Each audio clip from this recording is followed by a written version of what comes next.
प्रिय देशवासियों,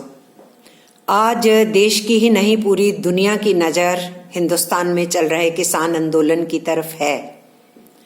और आप सब जानते हैं कि 15 जनवरी की वार्ता भी फेल हो गई और अब 19 जनवरी को फिर से वार्ता रखी गई है। और बड़ी हास्यास्पद बात है कि आज मंत्री का बयान आ रहा है कि कानूनों के बारे में कोई बात नहीं करें। वो कानून तो सबने कह दिया है बहुत अच्छे हैं, उसके बारे में बात नहीं करें। हाँ, वार्ता के लिए आ जाएं, उन कानूनों के अलावा कोई बात करनी है तो हम बात करने के लिए तैयार हैं। तो वो कानून ही तो मुख्य बात है जो उनसे बातचीत करके बनाए गए और उन पे थोपे जा रहे हैं, जिसको वो समझते हैं कि वो किसानों के विरुद्ध हैं, खेती के विरुद्ध हैं, किसानी खेती के विरुद्ध हैं, आम जनमानस के विरुद्ध जाएंगे और देश को भी बहुत बड़ा नुकसान पहुंचाएंगे, क्योंकि देश का बड़ा पूंजीपति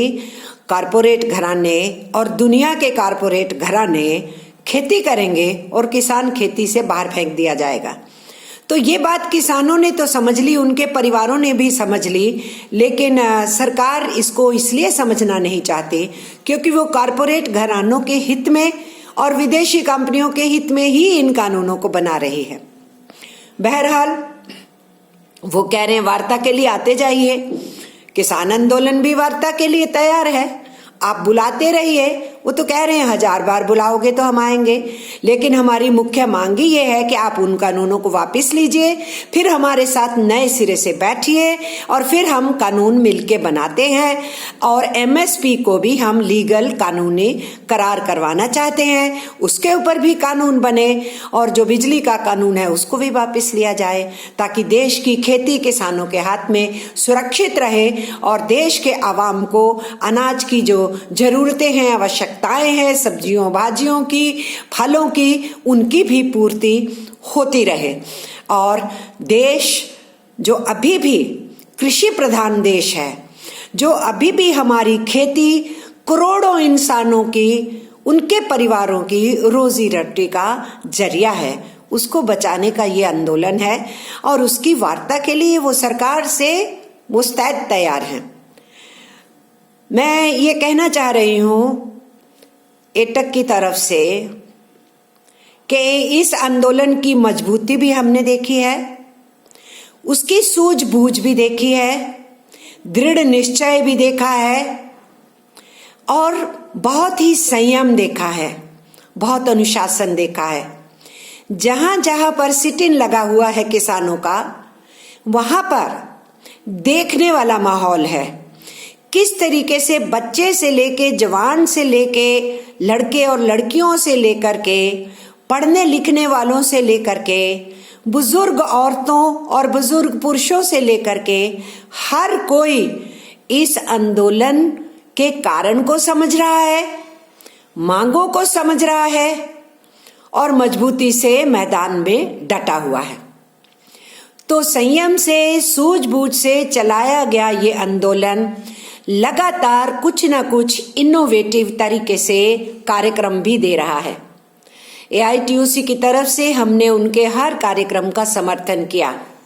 और सेंट्रल ट्रेड यूनियन ऑर्गेनाइजेशंस ने मिलके भी उनके हर आह्वान का समर्थन करते हुए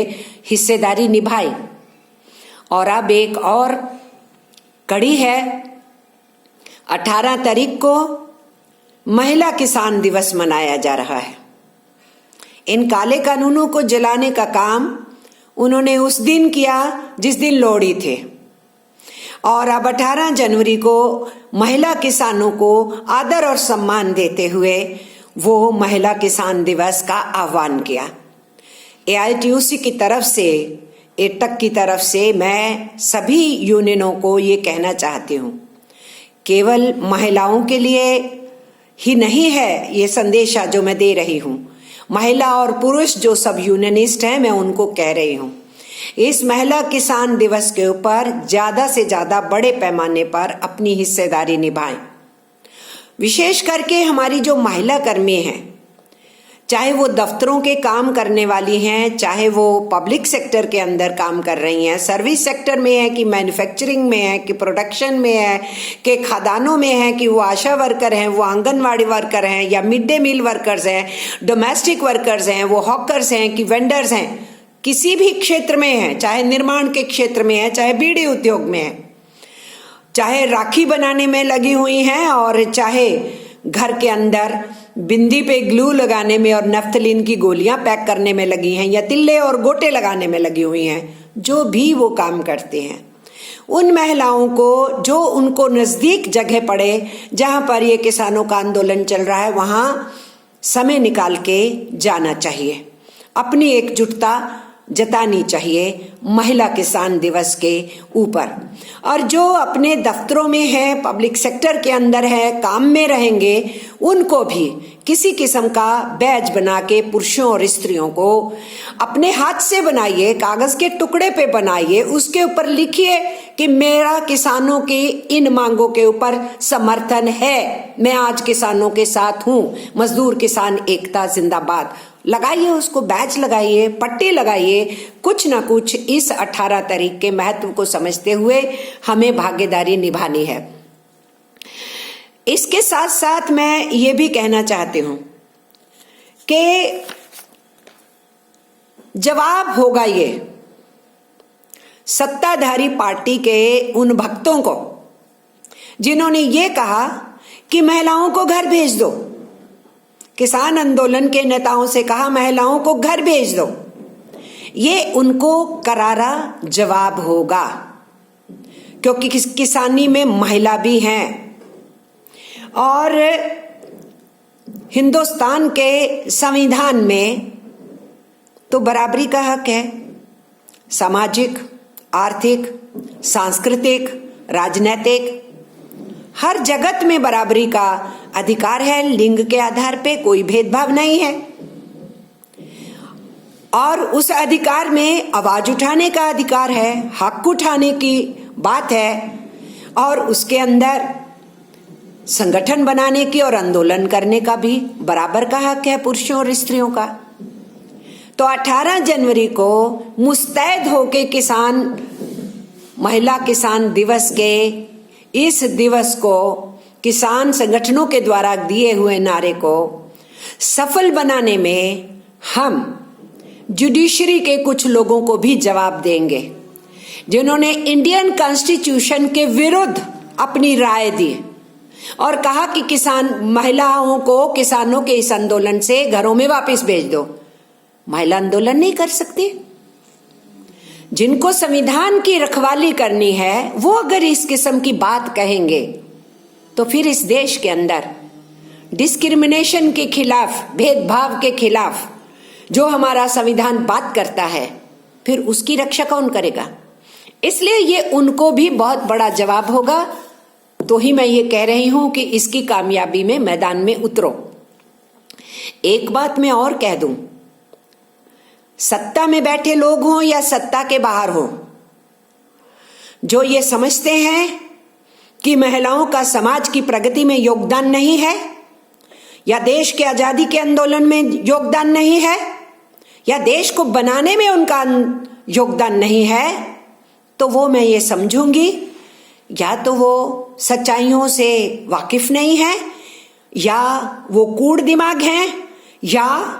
वो जानबूझ करके पैतृक व्यवस्था में यकीन करते हुए महिलाओं को केवल और केवल घर की दहलीज के अंदर बंद करके रोल मॉडल सिखाना चाहते हैं। और इसलिए वो महिला और पुरुष की बराबरी में, आपस में सहयोग में, एक साथ इकट्ठा होने में, एक साथ समाज को और देश को आगे बढ़ाने में यकीन नहीं रखते। मैं सब देशवासियों को कहना चाहती हूं, क्या हिंदुस्तान के अंदर हम अपने आजादी के आंदोलन की कहानी को पूरा समझते हैं बिना रानी झांसी का नाम लिए? जब हम मंगल पांडे का नाम लेते हैं, तांत्या टोपे का नाम लेते हैं, नानाजी का नाम लेते हैं, बहादुर शाह जफर का नाम लेते हैं, तो रानी झांसी का नाम लेते हैं, चांद बीबी का नाम लेते हैं, रजिया सुल्तान का नाम लेते हैं। पहला स्वतंत्रता संग्राम जिसमें महिलाओं की भागीदारी थी, क्रांतिकारी आंदोलन जिसमें महिलाओं की भागीदारी थी,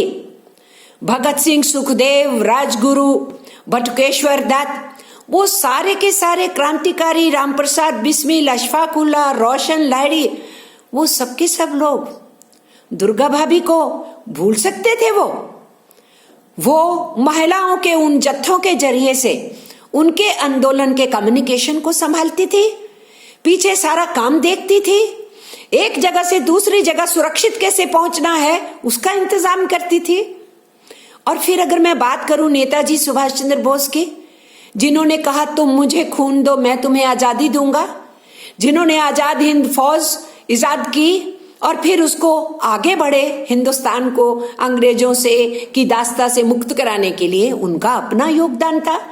उन्होंने एक रानी झांसी रेजिमेंट बनाए और कैप्टन लक्ष्मी सहगल उस रानी झांसी रेजिमेंट की वो कैप्टन थी। तो उन्होंने इंडियन नेशनल आर्मी जब बनाई तो उसके साथ साथ रानी झांसी रेजिमेंट बनाए, जिसका आजादी के आंदोलन में रोल है। और जब सूर्य सेन उतरे गुरिल्ला वारफेयर अंग्रेजी साम्राज्य के खिलाफ करने के लिए,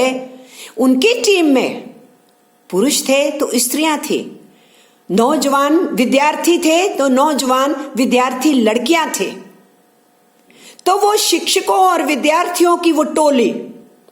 जो जंगे आजादी के लिए गुरिल्ला वारफेयर में निकले, सूर्य सेन को फांसी दी गई, प्रीति लता स्नेहलता बम विस्फोट में मारी गई, और कल्पना जो सिर्फ 16 बरस की थी, अंग्रेज उसको फांसी पे नहीं लटका पाए क्योंकि 18 बरस से नीचे थी। उसको हम भूल जाएंगे? क्या हम भूल जाएंगे सरोजिनी नायडू को और उनकी सरीखी बहुत सारी महिलाओं को जो बापू गांधी के साथ कंधे से कंधा मिला करके उनके आगे, उनके पीछे, उनकी बगल में पुरुषों के साथ साथ हर आंदोलन में हिस्सा ली, दांडी मार्च के समेत, असहयोग आंदोलन के समेत? भूल जाएं हम उनको? क्या हम भूल जाएं कि भारत छोड़ो आंदोलन 1942 में शुरू होना था, सब नेता गिरफ्तार हो चुके थे,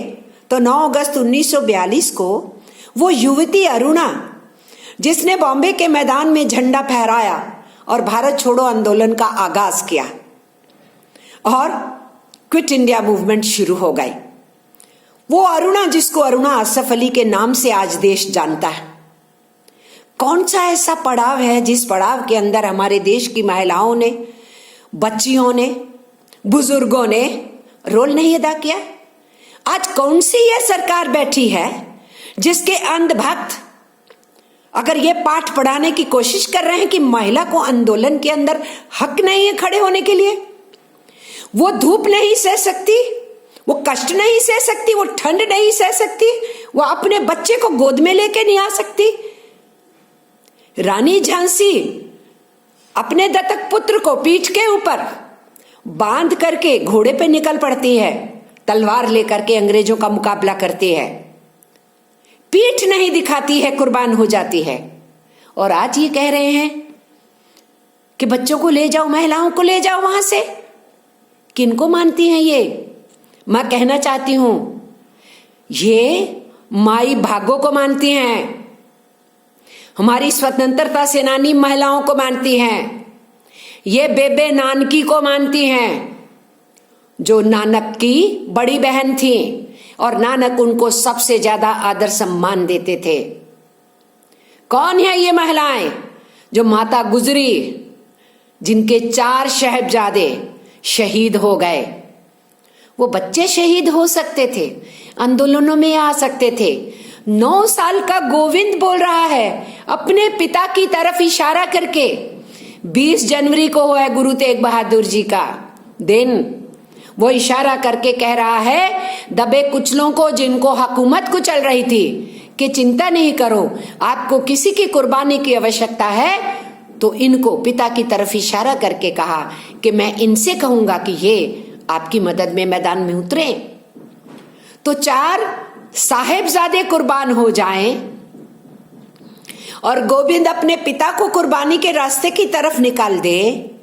और रानी झांसी बच्चे को कुर्बानी के रास्ते में लेके निकल पड़े, और ये इस 21वीं सदी में हिंदुस्तान में ये कहना चाहते हैं कि महिलाओं को आंदोलन में नहीं होना चाहिए। इसीलिए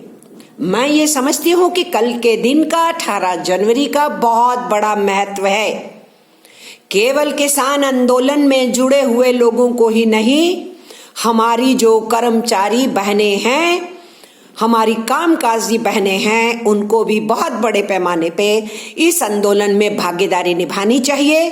और ये भागीदारी अधूरी होगी जब तक कि हमारे पुरुष साथी जो हैं इस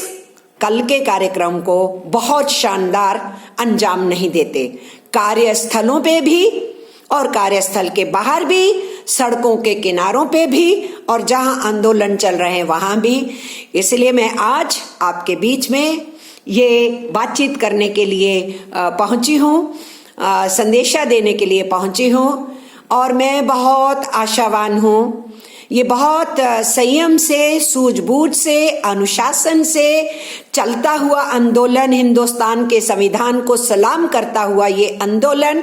अपने देश के अंदर संविधान के द्वारा दिए हुए हकों के आधार के ऊपर आगे बढ़ता हुआ ये आंदोलन, उसकी मजबूती करने में ही आने वाले दिनों में हम अपने अधिकारों की लड़ाई को मजबूती दिला सकते हैं। हम समाज के जौन से भी हिस्से हो, जौन से भी सेक्शंस हो, सभी तो किसी ना किसी वजह से सरकार की नीतियों से परेशान है। तो इस आंदोलन की मजबूती बढ़ाने में हमारी